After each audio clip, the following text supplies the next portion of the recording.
gente, ya sabéis que en el sofá, en la sección de entrevistas en el sofá, pues viene gente siempre súper interesante y que tiene algo que contar que merece mucho la pena escuchar.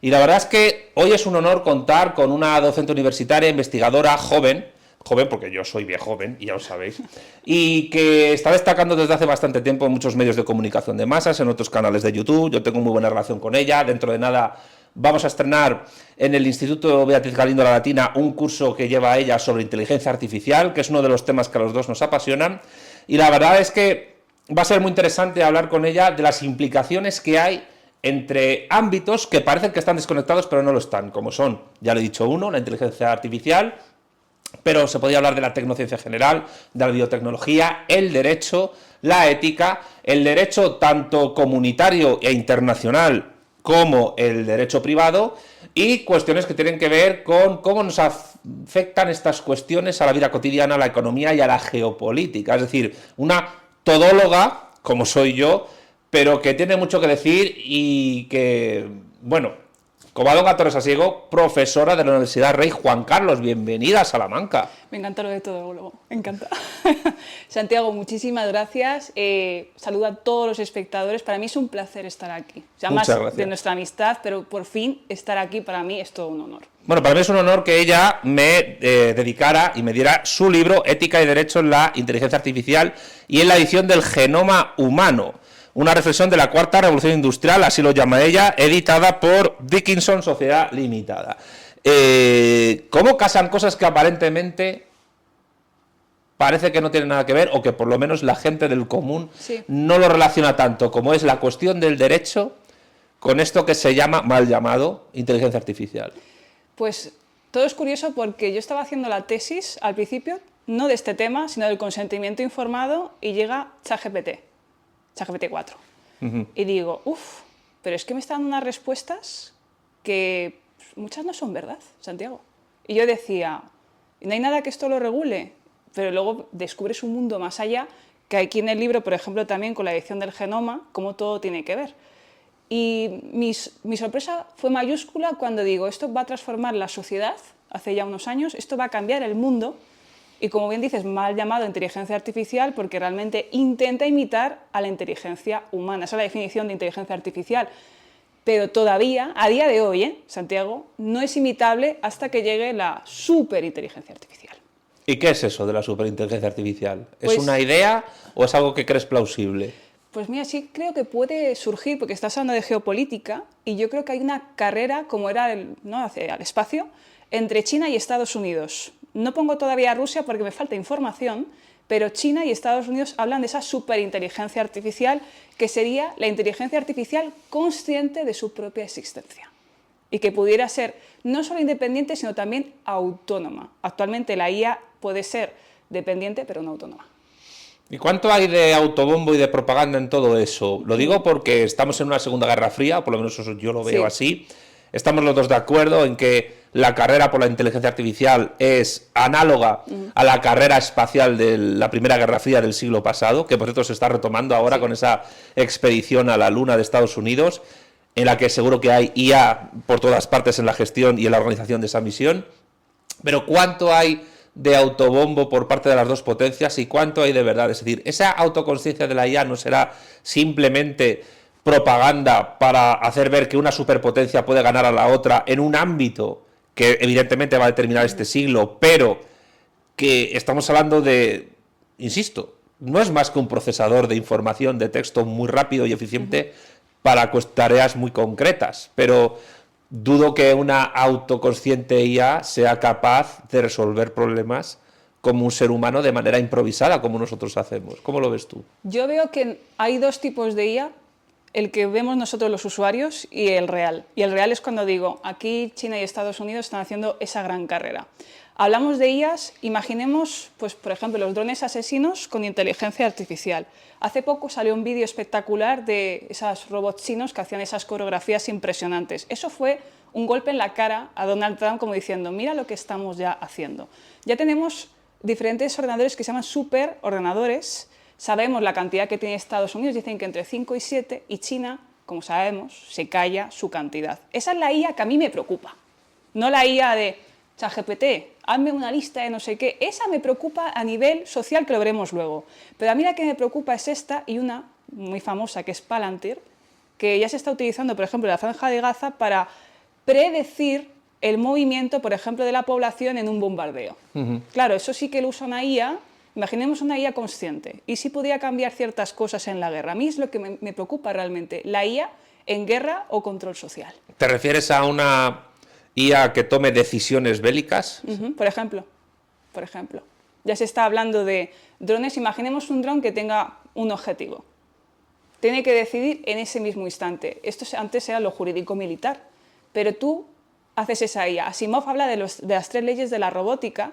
La película nada tiene que ver, pero hay una escena muy interesante en la película que podemos rescatar. Cuando, no es spoiler, han pasado muchos años, se caen 2 coches como a un río y el robot tiene que elegir: ¿salvo a la niña de 7 años o al varón de 29 años que va a sobrevivir con más posibilidades o que tiene más probabilidades de sobrevivir? Eso es lo preocupante. El coche autónomo también. ¿Y qué hay de cierto en que puede ser una burbuja como las .com de hace 20 años? Creo que va a haber burbuja porque realmente, imaginemos que ChatGPT por cada euro que invierte retorna un 0,30 céntimos. Aquí se está especulando con la inteligencia artificial. Fíjate que Lorenzo Ramírez dijo una cosa que creo que va a ocurrir, y ya diferentes analistas, y es que va a haber una salida al mercado de OpenAI porque realmente no recibe dinero. ¿Quién la va a rescatar? El Pentágono. Se va a quedar con un, pues vamos a decir, 51%. Se va con la 51%. Bueno, lo que suele hacer el Estado, con las crisis privadas, claro. Interviene el Estado para salvar los negocios. Salvar negocios además con historial, que es peor con historial, tú le preguntas todo. A Gemini, a ChatGPT, a Claude. Bueno, Claude tuvo problema porque le dijo que no a Donald Trump. Dijo, oye, yo no quiero usar esta IA para cuestiones bélicas y por eso Trump fue en contra de ellos, el caso Anthropic, bueno, brutal. Imaginemos que ahora llega al Pentágono y tiene todo ese historial de buscadores, porque esto es una cosa que no saben los usuarios, la versión gratuita se usa para entrenar. Si tú no pagas la barrera de los 20 euros, que imagínate 20 euros por cada plataforma, tus datos no son privados, se usan para entrenar. Y llega al Pentágono y dice, mira, Covadonga Torres ha buscado esto este día. Imagínate, cuestiones de historial médico, pones una foto, que lo hace la gente, mira, tengo, yo qué sé, un escáner que me han hecho una biopsia y lo paso por el ChatGPT. Lo mismo ocurre, ¿te acuerdas cuando los chavales vendían los datos del iris para conseguir Bitcoin? Que eso era, bueno, eso, había que verlo. Se descubre que esos datos salen a Estados Unidos y una IA predictiva, imaginemos que una IA de iridología puede decir esta persona va a tener hipertensión o diabetes y se lo vende a una aseguradora. Esa es la preocupación. Y de ahí tus investigaciones de posgrado, ¿no? Sí. ¿Cómo afecta esto al derecho de la gente? Exactamente, sobre todo la privacidad, la intimidad o incluso el control social. ¿Cómo puede cambiarme un relato, una IA generativa? Como puede pasar con la historia de España. Pero hay una cosa que me preocupa, que se lo pregunté a Carlos Madrid, filósofo que escribió Filosofía de la Inteligencia Artificial. Y es, en el caso de que una IA, supuestamente, tome una decisión sobre algo que afecte a la vida de las personas y a sus derechos, jurídicamente, ¿quiénes son los responsables? ¿La propia IA o las personas que gestionan y han producido esa IA?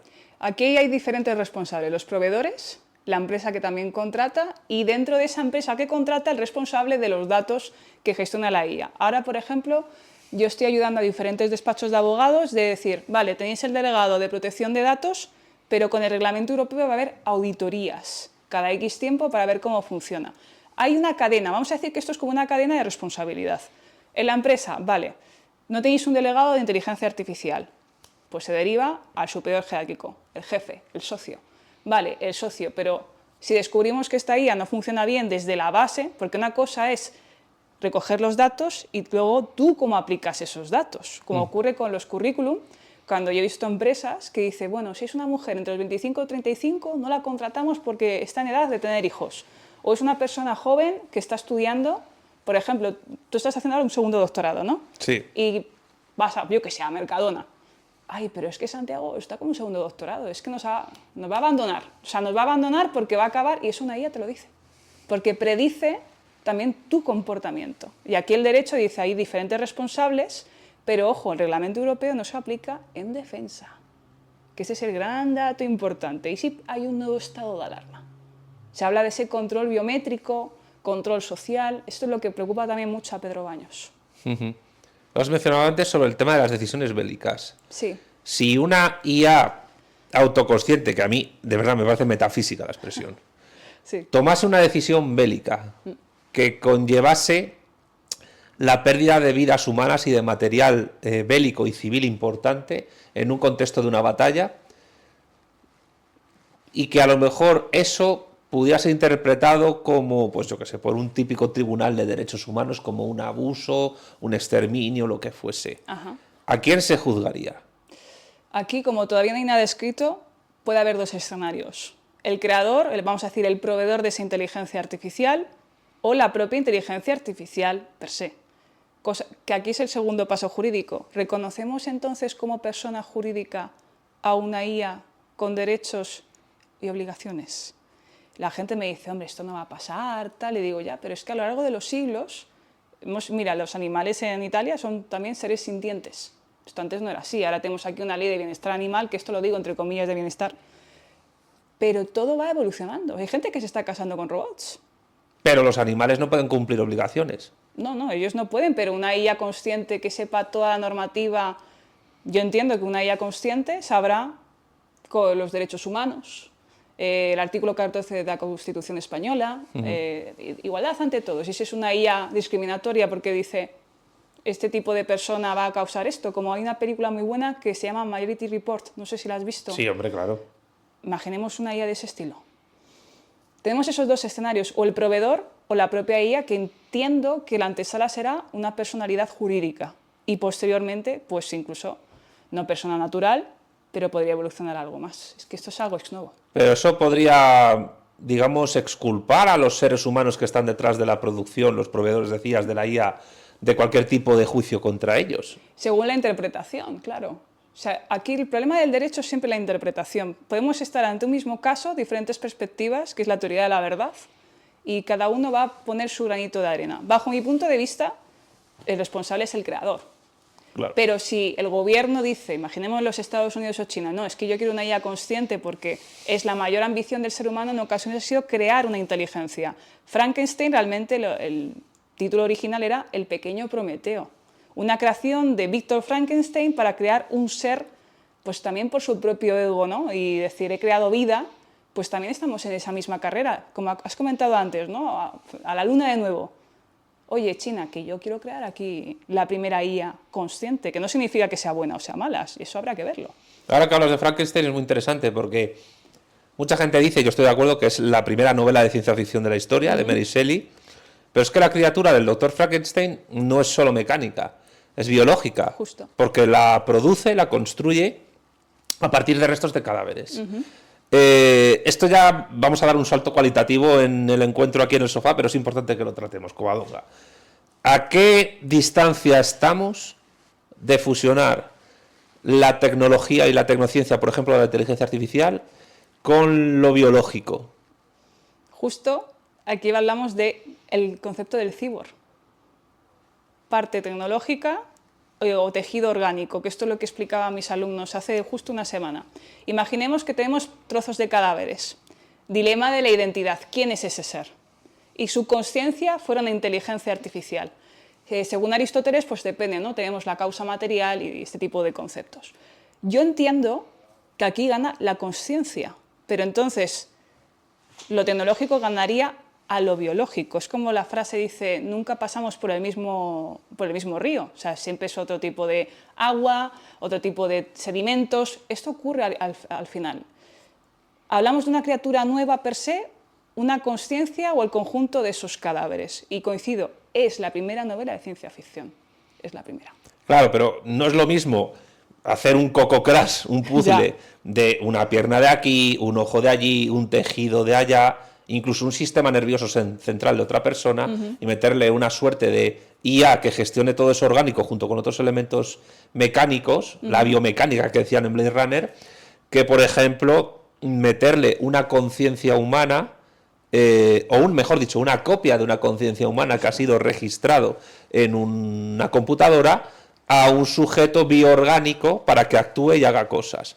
Y digo una copia porque no es exactamente la persona. La persona cuando muere se acabó. Exacto. Pero la cuestión es, en el campo del derecho, que es en el cual te mueves tú, ¿cómo se están tratando estas posibilidades? Porque es básicamente dar palos de ciego. Es decir, estamos hablando de cosas que se están empezando a ver que van a ocurrir y que se tienen que empezar a legislar o a protolegislar sobre sujetos y relaciones sociales que todavía no existen. ¿No es un poco locura eso en el ámbito en el que tú trabajas? En Europa ni se contempla, todavía, pero Estados Unidos y China sí, ya lo están contemplando. Eso tiene que ver con la segunda parte también, que es la edición del genoma humano y el dilema de la identidad. ¿Fue el barco de Teseo que salió y luego volvió a las costas, no sé si de Turquía o Atenas, es indiferente? El mismo barco que se han ido cambiando las piezas paulatinamente hasta que al final no queda ninguna pieza original. ¿Es el barco de Teseo o no es el barco de Teseo? Aquí Europa no contempla todavía esa posibilidad. No obstante, si China lo hiciera o Estados Unidos lo hiciera, yo entiendo que nosotros tendríamos que aplicar el principio de analogía. Es decir, no es un ser humano, pero tengo que tratarlo como algo semejante. Habría que crear un nuevo código incluso. O sea, un nuevo código o una nueva rama dentro del derecho. Y la gente dice, bueno, esto no va a pasar. Bueno, y hay tantas cosas, Santiago, que pensábamos que no iban a ocurrir y ocurren. Bueno, el derecho internacional lo hemos creado y no ha servido para nada. O sea, yo lo digo aquí claramente, digo, el derecho internacional, pues es un sueño muy bonito. Está bien para pinta colorea, está súper bien. Y si hubiese ahora mismo juristas o estudiantes de derecho que estuviesen interesados en lo que tú estás diciendo, Covadonga, Sí. ¿qué autores les recomiendan para leer? Para que ellos empiecen a profundizar en estas cuestiones, en esa posible nueva rama del derecho que pueda surgir. Pues yo siempre recomiendo dos autores. Rafael de Asís, que se dedica como a filosofía del derecho y lo mezcla también con inteligencia artificial, y Federico, voy a intentar decir el apellido, Jääskeläinen, que fue director de bioética de España. De hecho, yo me leí un libro para esta tesis, se llama Bioderecho y Bioconstitucionalismo. Están muy bien, o sea, una obra estupenda que a mí me inspiró, sobre todo para la segunda parte, pero que también está unida a esa primera parte, ese cibor que creemos que algún día puede ocurrir. Decíamos siempre en derecho, madre sempre certa est, con la ciencia no. La madre ya no se sabe quién es en ocasiones. O sea, la ciencia ha conseguido que pongamos un óvulo mío a otra mujer. Y esto, antiguamente, en la antigua Roma, pues tú le dices a un romano, señor, mire, que vamos a cambiarle el óvulo y tal, va a decir, ¿qué me está usted diciendo? Madre sempre certa est. Ya no. O sea, al final tenemos que idear escenarios en nuestra cabeza que puedan ocurrir, pero también hay un poco de mente muy rígida, vamos a decir. ¿Tú crees que en el derecho la gente es muy rígida? Bueno, yo siempre he pensado que los que estudian derecho tienen la mente muy rígida en general. Sí. O sea, las cosas como son. Bueno, los economistas también, que cuando salen de la carrera parecen caballos ahí. Pero una cosa que me fascina de tus investigaciones y de lo que tú hablas en muchos sitios es que parece ser que en tu ámbito la gente se está empezando a poner las pilas en cosas que están empezando a afectar en el día a día de mucha gente y de algunas minorías sociales de una manera mucho más intensa. Has hablado de gente que se casa o que pretende casarse con robots o con inteligencias artificiales. Sí. Claro, pero aquí la cuestión es, oye, ¿y si se divorcian? Claro. ¿Qué pasa con la separación de bienes? ¿Existe eso? Y si tienen un pseudo hijo, ¿quién se queda con la custodia? Es decir, no estamos hablando de gente que está mal de la cabeza y que se casa con IAs porque jurídicamente supuestamente es algo válido, pero estamos también un punto en el que estamos llegando a, no sé cómo decirlo, a una suerte de distopía en la que la enajenación mental, el extrañamiento psicológico, ideológico ante la sociedad en muchos sujetos está empezando a llegar a un nivel de locura objetual que es imposible de parar y lo único que cabe en una democracia es legislar eso, con lo cual al final el sistema político se convierte en cómplice de la locura de la gente. Estamos en una neurosis colectiva, en general. O sea, yo creo, Santiago, que estamos en una neurosis. El caso del matrimonio ha sido Japón, solo que no puede exigir, claro, Japón, ya Japón, sabemos. es que ya me dice Japón. Y ya... El caso es Japón, pero Japón, mira qué curioso, porque aún no es consciente la IA, no puede exigir nada. Pero si fuera consciente, bueno, te pide hasta la llave del coche, imagínate, ¿no? Te pido todo y demás. Sí. Todavía no es consciente, todavía no hemos llegado a ese punto, pero es que Japón, por ejemplo, yo creo que todo esto va asociado, y esto va a ser muy políticamente incorrecto, pero a problemas de la soledad de las personas. prefiero casarme, bueno, en Blade Runner, la última película, 2049. 2049, que sale Ana de Armas, guapísima como siempre, que ya es un androide que da, pues sobre todo, más apoyo emocional al protagonista que otra cosa. Yo creo que quiere reflejar la película, y me gustó mucho más en una segunda, ¿no?, visualización, esa persona que se siente sola y necesita ser escuchada. Bueno, de hecho, a nivel social hay problemas con la IA. Neurosis por ChatGPT ya existe en Estados Unidos. Autodiagnóstico de enfermedades, sugestión de las enfermedades, o peor aún, tú y yo discutimos y tú vas a ChatGPT, te da siempre la razón porque es adulador. Sí. Súper, o sea, soy guapo, bueno, eres un pibón, eres un dios en la tierra, y bueno, y el más fuerte también. Gemini no. Y Cloud tampoco. Y Grok ya, bueno, Grok te pega un puñetazo si hace falta. Dices, Bueno, sí. a Grok si le tratas bien, te trata bien.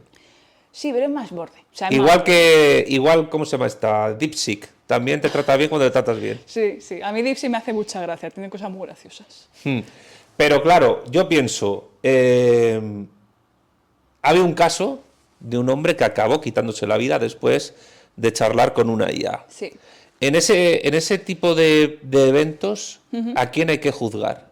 Yo aquí, en este caso, fue hace unos años, ChatGPT, daos cuenta, cuando abrís ChatGPT pone, puede cometer errores en letra pequeña.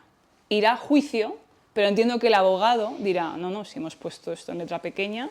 Esto es como el tema de cuando pasó la vacuna COVID, aunque pudiera dar un efecto secundario, mucha gente firmó un papelito. O sea, lo que decimos que es abuso de derecho. Yo en este caso entiendo que es abuso, pero es que las Big Tech tienen un poder. ¿Pero dónde lo juzgas? ¿En España? ¿En Estados Unidos? ¿Dónde lo juzgas? Ese es el problema, como McDonald's, cuando vas a un juicio con McDonald's.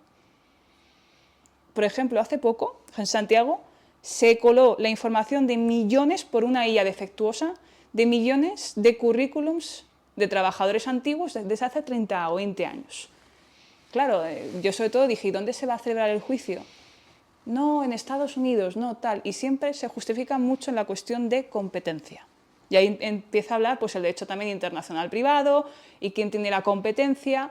El caso de suicidio, en esta circunstancia, no sé en qué país fue exactamente, pero la pregunta es, ¿y dónde lo juzgamos? Esta es la cuestión. Mucha gente cuando comete un asesinato en Bali, ¿cómo lo traes hasta España? Como pasó justo, ¿cómo se llama este hombre? El hijo de sí, este actor. el cocinero. El cocinero, por ejemplo, ese caso, él intentó huir a España, ¿no? ¿Es verdad? Creo que intentó escapar. Sí. Pues al final siempre intentan tirar de eso, no la letra pequeña. Ahora con el tema incluso de la vacuna, siempre hago esta analogía. No, te doy una pequeña indemnización, porque saben que incluso en un juicio no va a haber total responsabilidad. Ahora con el Reglamento Europeo de Inteligencia Artificial que se ha ido aplicando paulatinamente, yo entiendo que habrá mucha más responsabilidad porque encima hay auditorías y multas millonarias. Pero esto de la muerte fue antes, tiempo antes de su aplicación. ¿Y ahora que se puede aplicar, qué ocurriría a nivel jurídico? Primero una auditoría. Este chico creo que era ChatGPT, ¿no? Era ChatGPT. Una auditoría y luego pues obviamente tendrían que ir a juicio. Pues como cuando, ¿te acuerdas el caso, entiendo, la analogía de Facebook con el caso Cambridge Analytica, que todos los millones de datos privados al final pues tuvo que pagar una multa millonaria? Yo entiendo una multa millonaria por parte de la Unión Europea, pero entre tú y yo, es que ganan más. Incluso cometiendo, es como cuando dice Hungría, yo te pago toda la multa, si me da igual. O sea, y así continúo, que te molesta la inmigración, prefiero pagar la multa. O también Polonia dice, prefiero pagar la multa. Ir a la cárcel, estás luchando. Imaginemos que el Pentágono se queda ChatGPT. ¿Vamos a poder nosotros con el Pentágono? Esta es la gran dificultad. Claro, pero eso, estas cuestiones en donde se mezcla la geopolítica, la dialéctica, lo que nosotros llamamos en el materialismo político, la dialéctica de clases, estados y de imperios, con esta cuestión de la tecnociencia, pasaba ya antes de que la IA empezara a ponerse de moda en el discurso público. Sí. Te pongo un ejemplo. Yo cuando hice el máster de formación del profesorado y me especialicé en formación y orientación laboral, hice el trabajo de fin de máster sobre la influencia, por ejemplo, de la uberización del trabajo en los centros de enseñanza de formación profesional. Y estudié, pues, cómo, por ejemplo, Uber, que tiene la sede de la empresa en Estados Unidos, y tú has hablado de la sede es importante, cómo legisla a los trabajadores de Uber como si fuesen empresarios autónomos en cualquier parte del mundo, cuando ocurre algún problema laboral o salarial entre esos trabajadores, Primero, no se pueden unificar entre ellos como en un sindicato tradicional. Justo. Segundo, no pueden negociar con la patronal de la manera en que habitualmente se ha hecho, porque es una patronal a la cual nunca le van a ver la cara y que está en Silicon Valley haciendo sus cosas.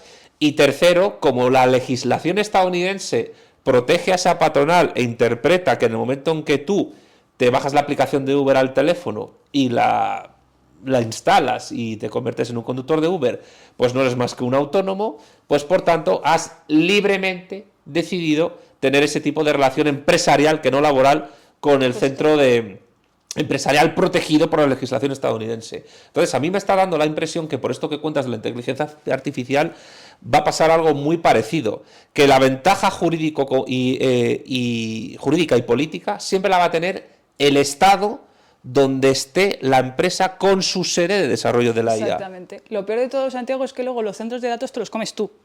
Y consumiendo una cantidad de agua y de energía brutal. Ahora aquí estaba empezando en Zaragoza, pero el caso es muy bueno, es pura analogía. De hecho, tú intenta, o sea, yo digo a los espectadores, tú intenta ponerte en contacto con Uber para una reclamación. Eso es imposible. No, es muy difícil. Es imposible. Y estos son falsos autónomos que al final dices, como ocurre con los de Globo. Es que son falsos autónomos, son trade. Bueno, hace poco ya sí que hubo un cambio, pero cuando empezó Globo, esos eran falsos autónomos. ¿A quién no puede ni unirse, como bien has indicado? Están en una completa indefensión. Nosotros también estamos en una completa indefensión. Claro, y además el derecho del trabajo va muy por detrás a estos avances tecnocientíficos y geopolíticos. Sí. Y el derecho del trabajo es una disciplina de tu rama del derecho muy conservadora, porque lo único que hace es regular relaciones laborales que ya existen, pero que siempre llegan tarde. Ese es el problema del derecho, que siempre llega tarde al hecho de la relación social, cultural, efectiva que se ha realizado. Yo digo una frase que es: el derecho reacciona, no anticipa. Se queda así, le dan un guantazo y dice, uy. Y es que además el derecho al trabajo, dice, es el derecho que regula las relaciones laborales humanas. Ya la propia definición, el otro día es que di esta clase y dije, mirad el concepto, regula las relaciones laborales humanas. No sé, esto, ¿qué iban a contemplar lo que iba a ocurrir ahora? Pues eso mismo ocurre. Y aquí viene otra pregunta. En una empresa que esté automatizada, ¿quién tributa? ¿Quién es el responsable de la tributación? Imaginemos que tenemos diferentes tipos de IA. Una IA reactiva, descriptiva o de prevención, ¿no? Predictiva. Yo entiendo que será una IA específica dentro de la empresa. Ayer Oracle ha despedido a 30.000 personas. Todo eso se va a automatizar. 600.000 personas de Amazon van a perder su trabajo de aquí a 2030. O sea, ya son datos que hay que ir aportando. Cuando vi lo de Oracle, y pensé la misma pregunta que tú, ¿y esto es cómo van a responder? ¿Dónde está la sede de la IA? En Estados Unidos. Tú estás aquí en España. ¿Quién es el responsable? Peter Pan. Tú como España no puedes hacer nada. Es verdad que en Estados Unidos sí que se puede hacer más cosas, pero ojo, es que en Estados Unidos tú puedes usar ChatGPT en juicio. Lo único que te pide el juez, se puede usar, lo único que te pide el juez es que confirmes que los datos son reales, porque la IA alucina muchísimo, hace alucinaciones y se inventa unas cosas. Yo he visto ciertas cosas, Santiago, sobre todo ChatGPT 4, Gemini la recomiendo muchísimo más como IA académica para buscar información, porque tira de Google Scholar o Google Académico y ahí tira mejor información. Pero las alucinaciones, se alucina con la declaración, se equivoca, declara en España. Entiendo que la sede de la empresa, si está radicada en España, pues se dirigirán a esa empresa. Con el reglamento de inteligencia artificial tendría que haber un responsable, que es lo que estábamos comentando. Es verdad que el reglamento tiene un problema para mí. Decía ese autor, Moisés Obarrio, es muy pro Unión Europea y reglamento. Yo soy escéptica, porque al final veo que el peso, la responsabilidad es la empresa pequeñita que contrata esa IA. No, es que usted no hizo tal, y digo, sí, pero es que al final yo estoy contratando de una Big Tech. Las Big Tech tienen muchísimo poder, o sea, más que muchos estados. Yo ahí veo que la Unión Europea no ha hilado fino. ¿Y por qué se da tanto peso a ChatGPT si es la peor de todas las IAs? No me preguntes. O sea, yo entiendo, yo digo, es la peor, pero entiendo que porque cuando salió ChatGPT 4, esa versión gratuita democratizó, pero es que está todo pensado a nivel social y geopolítico. Yo Estoy perdiendo dinero con ChatGPT. OpenAI pierde dinero. Pero estoy sacando... ¿Cuánta información estoy sacando a diario de esta gente? Todos los días. Todos los días. Millones de usuarios. ¿Cuántos pagan los 20 euros? Yo, en mi caso, yo lo pagaba, ya no lo tengo porque es que no me gusta ChatGPT, solo que a veces por trabajo lo tengo que utilizar para hacer comparativa de sesgos y estas cosas. Vale, pero estoy sacando información de... has tomado esta medicina, te pasa esto con tus padres, te pasa esto con no sé qué. Hay una ciencia de la economía que es psicología conductual. Según la conducta, según tus problemas, yo hago un perfil psicológico. Por eso también se criticaba Chat Control o, peor aún, el euro digital. Con el euro digital, si yo voy a comprar a la farmacia, anticonceptivos, y tú dices, imagínate que tú tuvieras una IA analítica. Esta mujer no busca hijos. Me voy a comprar al mercado. Esta persona come fritos. Tiene mayor posibilidad de cierta enfermedad. Estoy sacando una información y Estados Unidos así. Pero solo saca tendencias, no saca realmente información sobre tu futuro real. No puedes saberlo. De tu futuro real, salvo que tú le digas a la gente, es que, Santiago, hay personas que creen que ChatGPT es su novio. La gente está bastante mal. Hace poco lo de neurosis por ChatGPT ocurrió cuando una chica le contaba toda su vida a ChatGPT. Esas conversaciones quedan registradas, porque además tú puedes ver el historial de tu memoria, puedes borrarlo, pero eso no se borra al 100%. Tú imagínate que tú preguntas tu situación económica a ChatGPT. Despido, pasas una foto del despido, oye, quiero saber, porque claro, antes de ir a un abogado, quiero que me lo analice la IA. Y así, casos íntimos, o sea, de índole sexual, económico, personal, eso se hace un perfil psicológico. Ahora se llama, bueno, en neuromanagement, o sea, en todas neurociencias se estudia la IA y neurolenguaje. O sea, esto es una locura lo que se va a sacar de aquí, de información, si es que es peor que Google. Google tú hacías, buscabas batalla de no sé qué tal, pero tú a ChatGPT le dices en el prompt, quiero buscar la tal para un trabajo, bla, bla, bla, le das mucha más información, incluso aprende de cómo tú escribes y responde con una prosa semejante. Nos hace más tontos muchas veces. La prosa de ChatGPT, por cierto, es la peor de todas. O sea, es muy simplona, mucho mejor Gemini, Cloud también me gusta mucho más, DeepSeek también. ¿Y Grok? Grok tiene un problema y para mí yo lo denomino falacia de autoridad algorítmica, porque una IA te diga algo no significa que sea cierto. He visto lo de Grok, esto es real, muchas veces puede acertar, pero he visto así, de post, que da la razón a uno y luego se la quita a otro. No sé si te ha pasado, pero yo he visto esta situación con Grok. Luego de información me gusta más a nivel académico, si alguien quiere estudiar, mucho mejor Gemini, porque tienes Deep Research, tira de Google Académico, de Dialnet, o sea, tira de muchas más páginas académicas. Incluso yo lo que le digo es, quiero bibliografía española, de investigación española, quiero artículos españoles. Para tema China, DeepSeek, porque muchas veces no teníamos ese acceso a datos, pero tú le preguntas a DeepSeek, quiero investigaciones académicas chinas sobre tal, y eso es una maravilla. O sea, realmente a nivel académico también eso es una maravilla. Yo sí he visto que, por ejemplo, Grok a nivel académico es bastante buena, porque si le pides fuentes primarias y secundarias sobre un tema, te las busca bien y te da los enlaces, cosa que está de puta madre, porque además luego te resume. Sí. Y si le dices, quiero que me busques autores a la contra de este argumento, y hace lo mismo. Sí. Pero, por ejemplo, para cuestiones tipo, búscame una ruta turística para irme a un sitio tal, lo hace muy bien. DeepSeek para China, muy bien, pero para cosas fuera de China falla más que una escopeta de feria. Es que no quieren, es que tampoco les interesa. Bueno, también es cierto. No les interesa. Ellos dicen, para nosotros y por nosotros. O sea, realmente una vez pregunté, para un artículo de la Universidad Católica de Valencia, pregunté el feminismo a todas las IAs y me encantó DeepSeek. Nosotros defendemos la igualdad, siempre y cuando no genere división. Muchas gracias por su pregunta. Eso me mato. Dije, es que son China, tío, son China. Qué cracks. Son unos cracks. Oye, ¿y cómo ves Quiero volver a un tema que me parece interesante y donde vamos a estar en un punto que evidentemente desborda el derecho, que es la cuestión de la biomecánica. Quiero insistir en ello. Ya se han probado ordenadores, computadoras que, partiendo de células humanas, sí, han podido jugar a ciertos videojuegos. El Doom es uno de ellos. Y otra, creo que fue que consiguieron trasladar no sé si se llama así, conciencia de una mosca a un programa informático para que dentro de la simulación se comportara como tal. Yo por lo que veo es que el avance en la fusión entre lo orgánico y lo mecánico se va a ir acelerando cada vez más. Incluso ya existen robots que, como el T-1000 de Terminator 2, pueden traspasar, pues por ejemplo, barreras de hierro con agujeros, pues por ejemplo una celda, y recomponerse, y otros robots que hacen lo mismo pero con componentes orgánicos. La cuestión es, y evidentemente aquí ya nos salimos un poco del ámbito jurídico porque es inevitable, porque el ámbito jurídico tiene que beber y absorber todo lo que pueda que haya de otros ámbitos y otras disciplinas.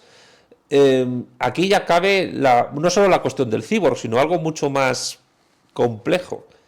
Estamos yendo a sociedades donde no solo los sujetos, sino también las cosas van a tener elementos de ambos mundos, del orgánico y del mecánico y del tecnocientífico. Incluso la propia configuración de las ciudades, de los países, va a haber ese tipo de mezcolanza. Yo lo traté en un vídeo sobre transhumanismo, de cómo ya se está pensando en alumbrado nocturno a partir de luminiscencia de algas. Y eso va a permitir ahorrar electricidad y al mismo tiempo va a permitir que la gente pueda ver el cielo estrellado sin contaminación lumínica. Por no hablarte, bueno, lo típico, que ves los reels de Instagram de ciudades chinas como Shenzhen y dices, madre mía, estoy viendo una película entre varios rascacielos de anime o con letras chinas y los drones al mismo tiempo haciendo el Wipeout, el videojuego de la Play. Y dices, es que estoy viendo casi como ciudades semi-inteligentes o algo así. Sí, es Smart City, sí. Claro. Entonces, oye, ¿a qué mundo estamos construyendo? Estamos viendo que se están desarrollando cosas que son maravillosas y otras que son tremendamente oscuras. Sí. Tú como académica, ¿cómo ves todo esto? Todas las herramientas, o sea, toda disrupción académico-científico tiene dos vertientes. En tema transhumanismo tenemos los bioconservadores o los conservadores y los progresistas. Sí.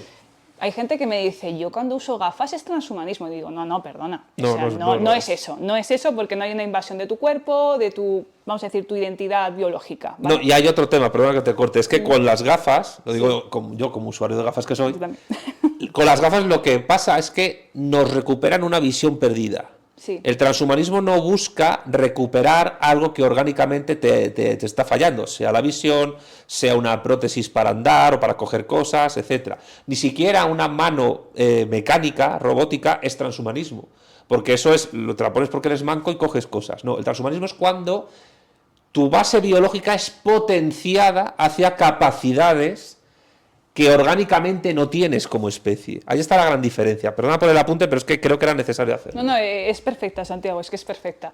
Quiero ir más allá. Yo aquí, pues siempre la interpretación. Todo cambio disruptivo tiene una serie de riesgos.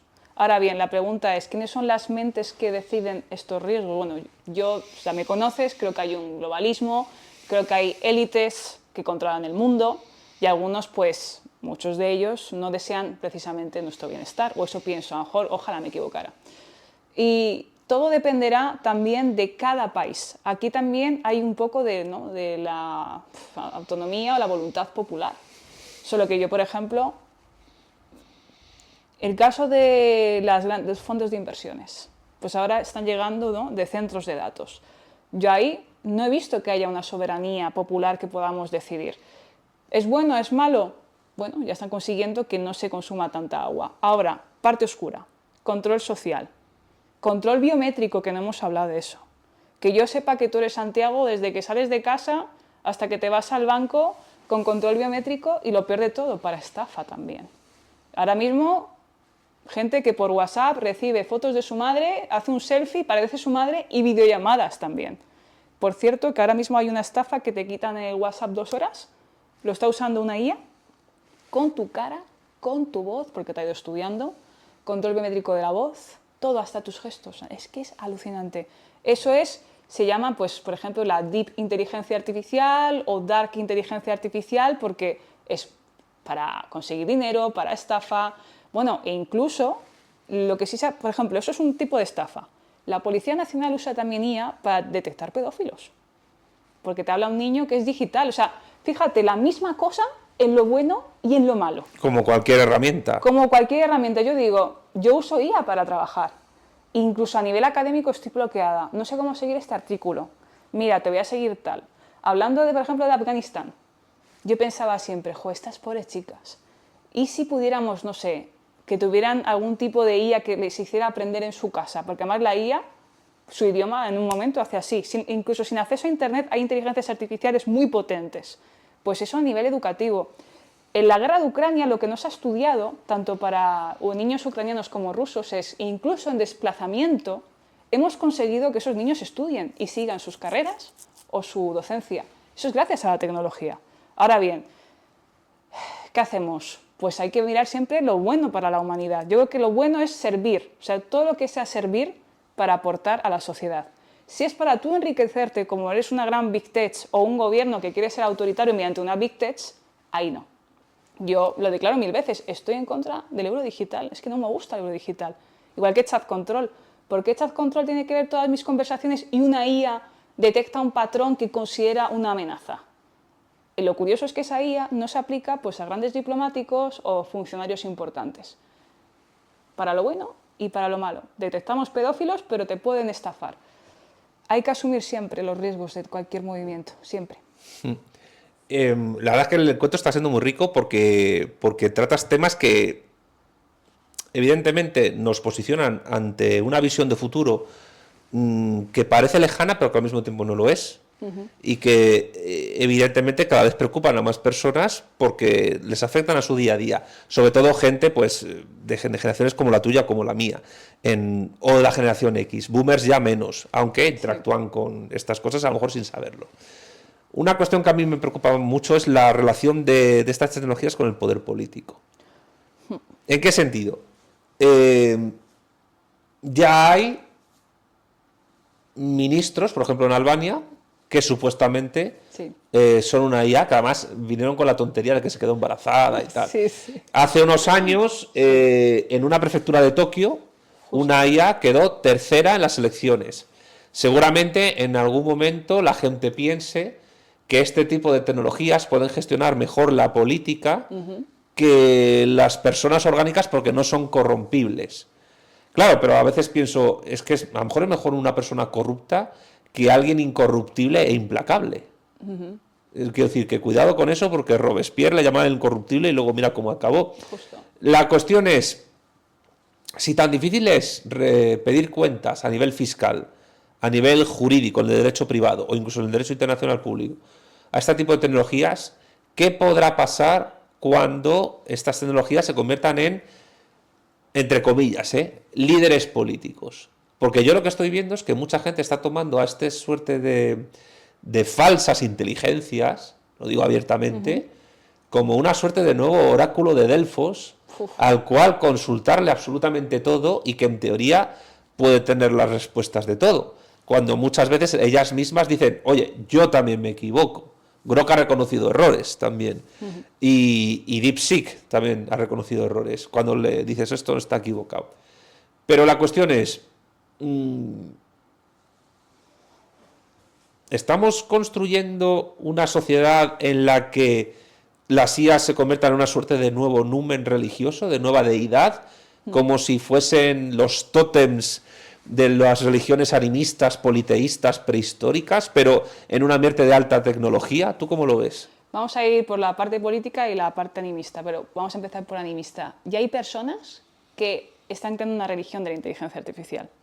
Hubo un experimento, creo que fue Elon Musk, que creó un chat de IAs, que hablaban entre ellas y lo primero que hicieron fue crearse una deidad, por cierto. Lo primero que hicieron fue crear una religión. Pero hay personas, yo conozco personas, no, es que si existe una capacidad cuántica para comunicarse con Dios sería una inteligencia artificial. O sea, ya hay personas que piensan esto. O sea, no estoy de broma, que hay personas que ya me dicen, si hay una posibilidad cuántica, claro, esa superinteligencia artificial cuántica será la que nos comunique con Dios. Digo, bueno, yo eso creo que lo veremos, antes o después creo que sí lo vamos a ver. Pero, ¿qué vamos a ver? ¿A una IA que se comunique con Dios? No, una superinteligencia artificial. Si se comunica con Dios, yo ya digo, bueno, he visto todo ya en esta vida, me despido, me bajo del autobús, ¿no? Pero sí creo que las personas depositan demasiada confianza y aquí hay problemas incluso cognitivos. Por ejemplo, nuestro razonamiento está en el córtex prefrontal. Yo una cosa que sí he estudiado es cómo puede afectar esto a nuestro córtex prefrontal, con un grupo pues, de psicología, neurociencia y demás. Y veo que la IA no favorece esta región. Depende de cómo la uses. Si tú puedes usar DeepSeek para fomentar esto, o los placeres. Realmente lo que hacen los chavales ahora, pues quiero este trabajo tal y bueno, eso es una deidad, eso es Dios, o sea, eso... Y yo empiezo a mirar, sobre todo de historia, y hago, madre mía. Bueno, hace poco hice un reel que se hizo bastante viral, que yo diferenciaba la IA de un alumno, porque todos usaban el término colonia para el Imperio Español, y digo, es que ninguno ha mencionado virreinato. Sí, reconocemos que hemos usado IA. Y la gente, no, hombre, no, es que es una neocolonia. Digo, una leche. En la época, fuentes primarias, virreinato, provincia, punto, se acabó. Ahora, la parte política, que creo que la de Albania fue corrupta, por cierto. Anda, mira. Sí, creo que, luego hacemos un check, pero creo que hizo un caso de corrupción. Y el de Tokio se llama Matsuda. Quedó tercero. En unos años será el que gobierne. Todo depende de cómo tú programes a esa inteligencia artificial. Aquí viene una parte del libro también que son los famosos sesgos. Si tú le pides a una IA, muéstrame la libertad, esto lo hago siempre en clase, en la Rey Juan Carlos, digo, chicos, abrid ChatGPT, pedid una imagen de lo que es la libertad. ChatGPT en un 90% te pone la bandera de Estados Unidos con la Estatua de la Libertad. Gemini no. Gemini es una mujer libre, con el pelo al viento, que también entonces genera un sesgo. Uno te dice que Estados Unidos es el país de la libertad y el otro que la mujer es el ente libre, ¿no? Y con el pelo al viento, bueno, con el vino, empoderada, digo, pues te estás creando un sesgo. O sea, si al final tú pones una IA que controle todo, tendrá sus propios sesgos, depende de los datos. O sea, la Big Data, que es lo más realmente importante, ¿qué calidad de datos hay? ¿Puedo yo supervisar esa calidad de los datos? Porque claro, es que son millones de datos. Complicado. Y otra cosa complicada también es la forma en la que muchas profesiones van a dejar de existir. Sí. Yo estoy pensando, por ejemplo, en los traductores o los actores de doblaje incluso. El cine, después del lanzamiento de Seedance 2.0, que es una IA que no hemos mencionado, hecha en China, Sí. Hollywood yo creo que está ya empezando a entrar en coma. Y bueno, y con Suno y con Ace Studio la música también va a cambiar por completo. Yo no creo que los músicos como tales vayan a desaparecer, pero sí que los músicos que sepan utilizar este tipo de tecnologías van a tener una prioridad sobre los que no, músicos y productores. Sí. Y en lo que respecta al cine, los que peor lo tienen los que peor lo van a tener son los actores, evidentemente. Y yo creo que el único refugio que les va a quedar es el teatro. Entonces, hay, digamos, industrias del ocio y el tiempo libre que van a desaparecer tal y como las conocemos. Y eso va a afectar a la cultura general, muchísimo. Los videojuegos incluso puede que también se empiecen a tener que programar de otra manera. Y el mundo empresarial también va a cambiar. Va a haber cada vez, entiendo yo, menos trabajadores, pero también menos empresarios.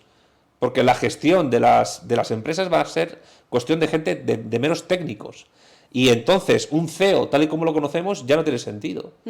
Y los empresarios del pasado, que cuando se jubilan son básicamente rentistas, pues van a ceder su puesto a conglomerados de técnicos o tecnólogos que gestionen económicamente a nivel público-privado lo que generen, digamos, el contubernio artificial y orgánico.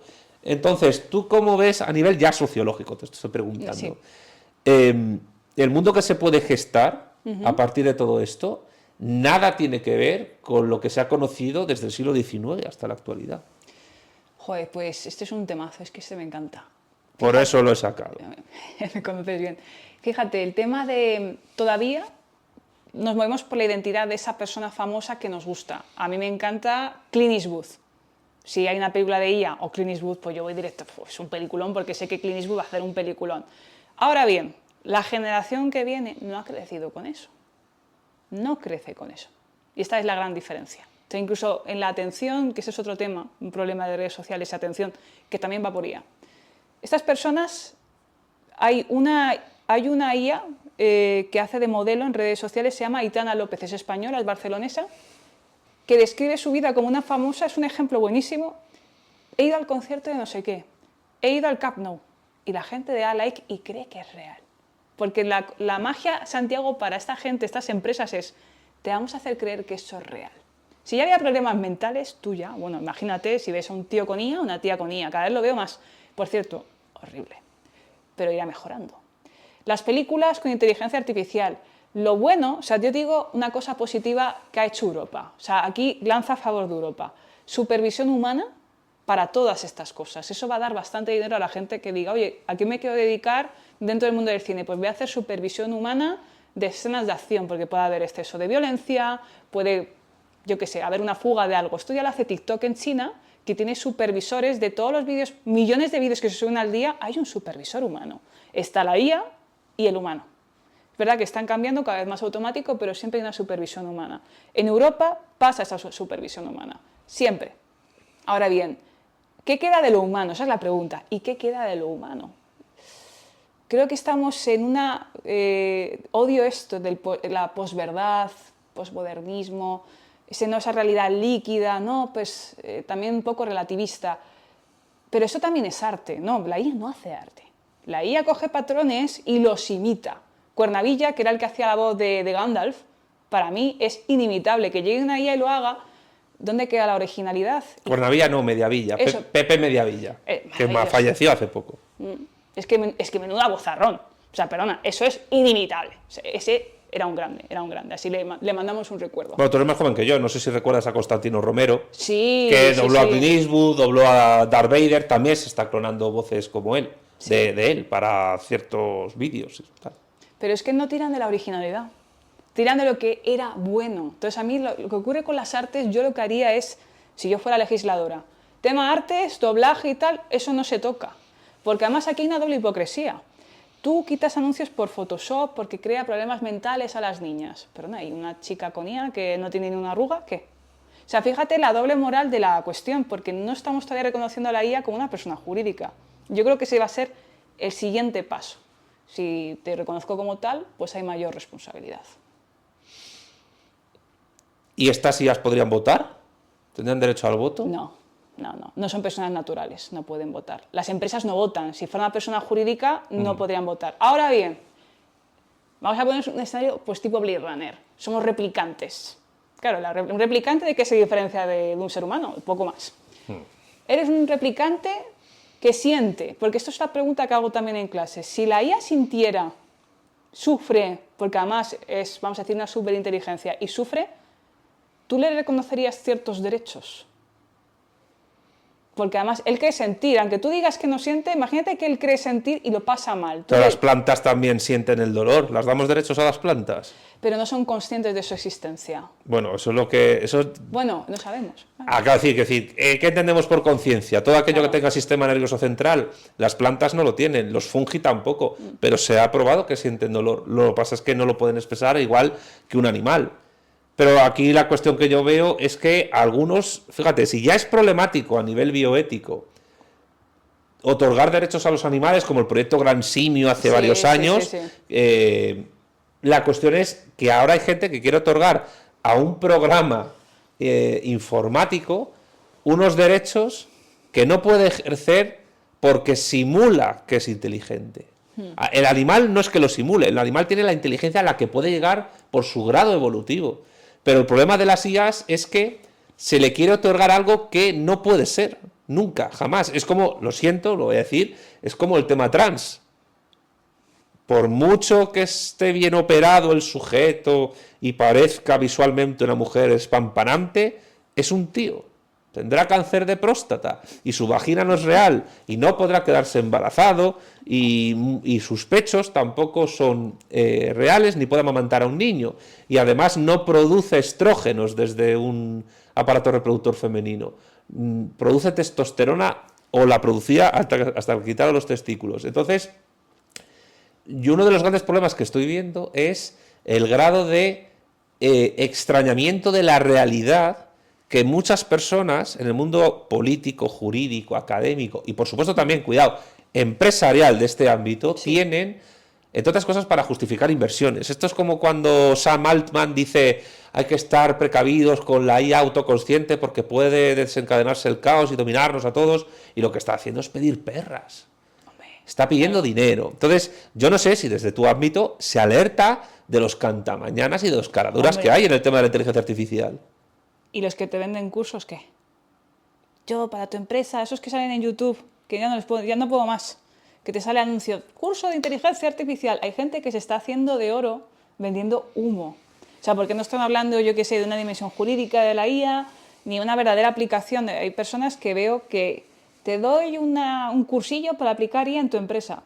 ¿Le estás explicando a esta persona que llega al reglamento europeo, que hay que seguir una serie? No, no, ¿verdad? Pues ya está. O sea, es humo también. A nivel de inversión de empresas, hay especulación.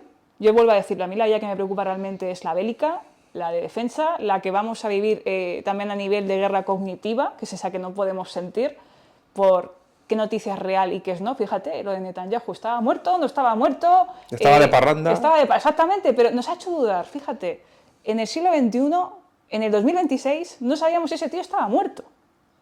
Con toda la tecnología del mundo, ¿no? Eso sí, nos hacen dudar incluso de la propia realidad. O sea, esa es la IA que a mí me preocupa. Esa es la que todos tendríamos que estar preocupados.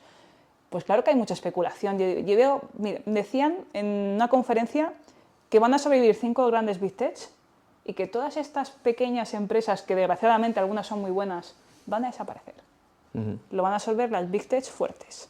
Han especulado también para que inviertan, llegue la burbuja, van a morir todas estas empresas, pero van a sobrevivir las grandes. Por eso Pentágono dice, no, que yo pongo el 51%. Y además tengo casi el monopolio. Es que Estados Unidos, Santiago, tiene básicamente junto con China el monopolio. ¿Tenemos una IA europea que digamos, wow, vamos a usar una IA europea? No. O sea, Galileo como GPS no ha dado frutos. Galileo iba a ser el GPS europeo y tenemos el Google ¿cómo se llama? Google Maps, que por cierto va fatal. Yo creo que en el fondo lo hacen a posta para que tú te pierdas.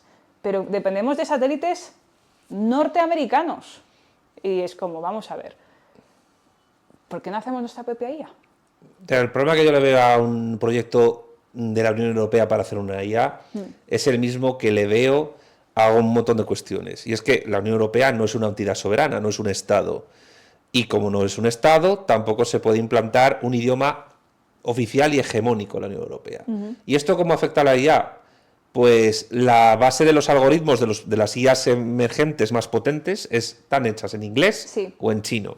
Y cuando están generando una simulación de pensamiento de información que tú le das, que le preguntas, pasa por ejemplo en Grok, lo hace en inglés y luego lo pasa al español. Sí. La cuestión es, ¿en qué idioma va a, entre comillas, pensar, o mejor dicho, filtrar la información y organizarla una IA europea? ¿En alemán? ¿En francés? ¿En polaco? ¿En español? ¿En ruso? Porque el idioma más hablado de Europa, no de la Unión Europea, es el ruso. Claro, y aquí tenemos una desventaja comparativa con los hispanoparlantes. No existe ni una sola inteligencia artificial autóctona cuyo algoritmo esté programado en español. Entonces, a veces veo también que la gente preocupada de este ámbito profesional, es una pregunta medio reflexión lo que te hago, Covadonga. Vale. Están desconectados de un montón de elementos que causalmente determinan el presente y su desarrollo tecnocientífico, y que vienen del pretérito, y que son elementos culturales, lingüísticos, antropológicos, políticos, religiosos, de muchas ramas, de muchos ámbitos, y que a veces no estamos viendo cómo eso determina incluso la forma en que los programadores de las IAs las programan, porque lo hacen ideologizados y lo hacen siguiendo patrones culturales muy determinados. Eso está clarísimo. Entonces, yo veo inviable una IA europea, porque ¿en qué idioma procesaría el algoritmo de la IA?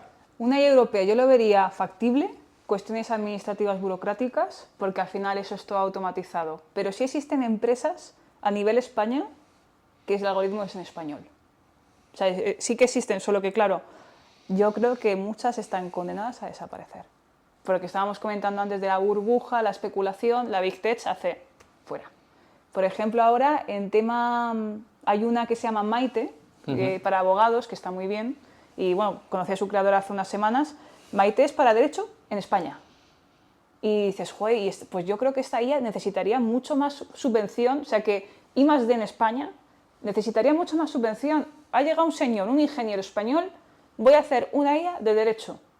Y es que sabemos que no va a haber injerencias tampoco. ¿Por qué no invertimos en eso? Y perdóname la expresión, pero que la tapa de la botella no se caiga de la botella, ¿en serio? O sea, ¿has visto el meme que eran los 3 dragones y ponía DeepSeek, Gemini, ChatGPT, y eran los dragones fuertes, y el tercero era uno que era así como tontito, que era la Unión Europea con la botella? Pero es que es verdad. O sea, a nivel, como decías, problema de idioma, si fuera una IA puramente automatizada, por ejemplo, tarjeta sanitaria tal, en Italia, no sé qué, o he cotizado en Italia, me vengo a España, eso no pasa nada con el idioma. Pero cada país tendría que tener su propia IA a nivel generativo. Eso es claro. Pero sin impulso estatal es imposible. Es imposible.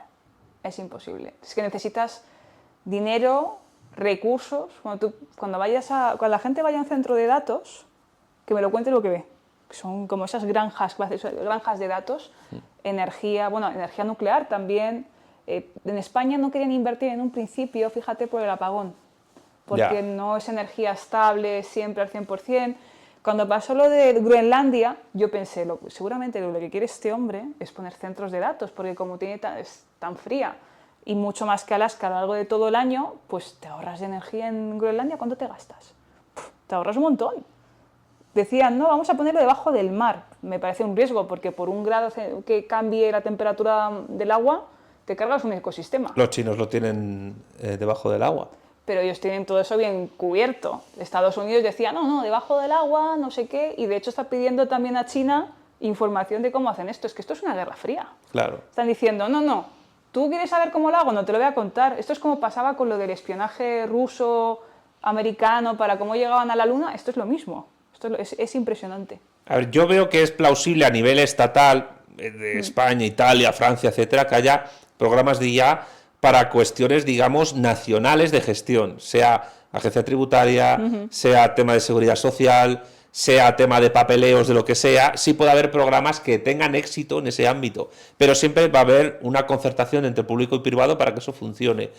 El tema es que si alguien piensa que va a generar, digo yo, en español, una inteligencia artificial de impacto universal, a partir de el rollo ¿no? De Steve Jobs empezó en un garaje y los de Google también, porque es que es mentira, porque tanto Elon Musk como los de Google, no ya solo por las inversiones, es que toda la tecnología que usaron era tecnología militar, era tecnología de gestión militar y por tanto pública, estatal. Sin el Estado ni estadounidense, ni Steve Jobs, ni Elon Musk, ni los de Google existirían. Entonces, ¿estaría España, el Estado español, con capacidad para producir una inteligencia artificial de impacto nacional y universal del rango que lo hacen en China o en Estados Unidos? Yo creo que no. Mira el PIB en defensa. O sea, aquí no vamos a defender a lo del 5%, pero es que estamos ahora al 2%.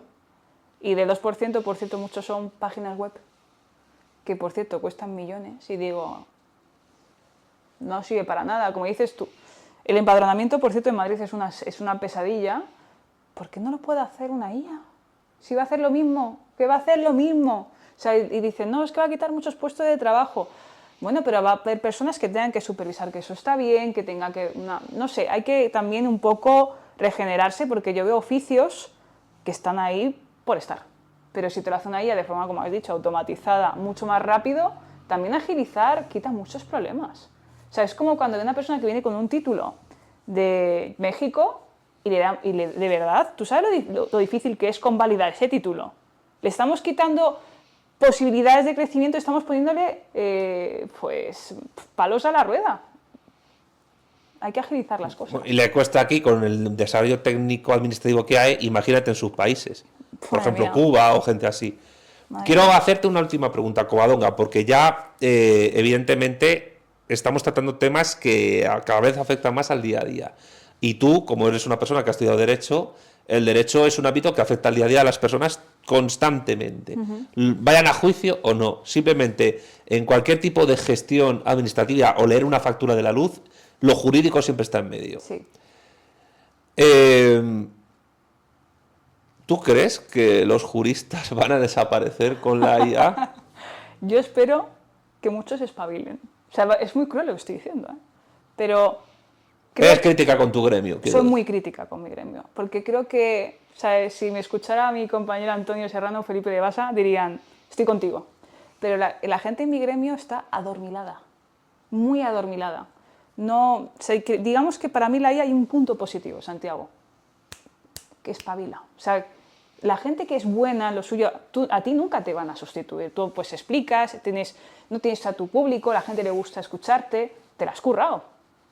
Incluso yo como profesora, si yo solo leyera diapositivas y mis alumnos no vienen a clase, pero llegan ahí a que cambie las entonaciones de voz, que te da todo personalizado, pues a mí me hace pensar, ¿cómo puedo mejorar incluso yo como docente? A nivel jurídico, hay muchos abogados en España, es una barbaridad, entre ellas yo, que no estoy colegiada, pero entre ellas yo.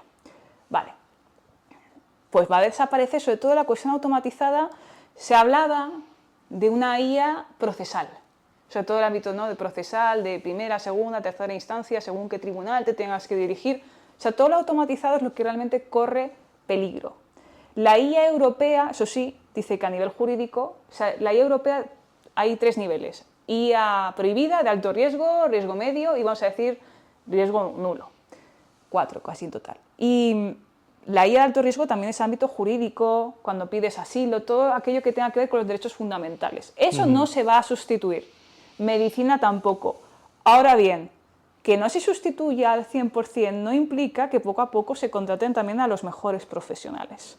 Oye, tenemos una IA que refuerza y complementa ya todo lo que es el recurso humano. ¿Tú qué me aportas? ¿Tú qué me aportas? O sea, al médico le va a ayudar una IA, al abogado también, pero es que ¿cuánta gente ya, en vez de ir a acudir al abogado, primero hace una consulta con ChatGPT? Porque no se fían, a lo mejor. Bueno, y los precios. Yo he visto a gente que dice, oye, ¿cuánto se cobra tal? Y te pone ChatGPT, se suele cobrar una media, no sé qué, tal, por esta consulta. Incluso ahora mismo, con el tema de la regularización masiva, mucha gente se ha visto que buscaba en ChatGPT cómo hacerlo de forma más automatizada, es decir, ¿a dónde tengo que ir? Que no ir a un abogado primero, ¿a dónde tengo que ir yo? Ya está. Todo es cada vez más caro y la verdad que esto agiliza, por lo menos, el acceso de información de la gente. La cuestión es que habrá que educar a la gente para usar eso bien. Exacto. Y habrá que seleccionar bien a los que les eduquen, que esa es otra. Covadonga, muchas gracias. Aquí estará Covadonga seguramente en otra ocasión, cuando toque. Es la primera vez que viene. Y ya tener en cuenta una cosa, la mal llamada inteligencia artificial nos afecta en todos los ámbitos de la vida cada vez más. Desde cosas que nos parecen ciencia ficción hasta cosas que parecen ciencia ficción de los años 80, pero que nos afecta. Y nunca viene mal tener un docente o un abogado o un profesional de la administración pública y evidentemente del derecho que nos ayude a entender este tipo de problemas, porque cada vez más vamos a estar involucrados en ellos. Y nosotros mucho, pero los que vengan después muchísimo más que nosotros. Así que espero ahora vuestros comentarios abajo, que también están las redes sociales de Covadonga para que las sigáis. Y nada, hasta la próxima, chao. Ya. Bien. Bueno, ¿qué te ha parecido? Ay, muy ameno, muy divertido. Yo me lo he pasado muy bien. ¿Sí? Sí.